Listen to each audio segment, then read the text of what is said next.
आप देख रहे हैं आपका अपना टीवी चैनल आरजे रमझाझर।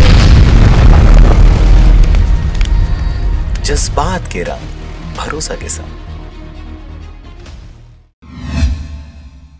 शहर में लगातार मोटरसाइकिल चोरी पर अंकुश लगाने के लिए पुलिस अधीक्षक महोदय के निर्देश पर अतिरिक्त पुलिस शहर एवं नगर पुलिस अधीक्षक के मार्गदर्शन पर थाना प्रभारी सनी प्रात्रे द्वारा अपने टीम के साथ लगातार हो रहे मोटरसाइकिल चोरी के रोकथाम हेतु क्षेत्र में मुखबिरों को सक्रिय किए जा रहे हैं, जिस पर 6 फरवरी 2021 को टाउन भ्रमण के दौरान मगरपारा चौक बिलासपुर में मुखबिर द्वारा सूचना मिली। तालापारा निवासी बिलासपुर का एक चोरी की मोटरसाइकिल हेतु ग्राहक खोजते खड़ा हुआ है। उक्त सूचना पर पुलिस के द्वारा रेड की कार्रवाई करने पर आरोपी के निशानदेही स्थान पर घेराबंदी कर पकड़ा गया। आरोपी राजेश दिवाकर के पास से मौके पर से काले रंग की बजाज प्लेटिना प्राप्त की गई है। वहीं आरोपी से पूछताछ करने पर सिम्स अस्पताल एवं रतनपुर क्षेत्र बिक्री करना बताया। जो आरोपी राजेश दिवाकर के निशानदेही पर एक खरीदार आरोपी दिलहरण पटेल के कब्जे से ग्राम नेवसा में चोरी के काले रंग के स्प्लेंडर प्रो को जब्त किया गया है। आपको बता दें कि इस प्रकार की खरीदारी करने वाले आरोपी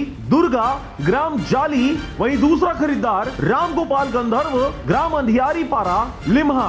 उक्त कार्रवाई में थाना प्रभारी निरीक्षक सनी प्रात्रे, संयुक्त उप निरीक्षक जितेश सिंह, दीपक तिवारी, जय साहू, सरफराज खान, विकास यादव, संजू जांगड़े, देवेंद्र दुबे, मनोज बघेल, अविनाश पांडे, दिनेश कांत का योगदान सराहनीय रहा। बिलासपुर से अमित पाटले की रिपोर्ट, आरजे रमझाझर।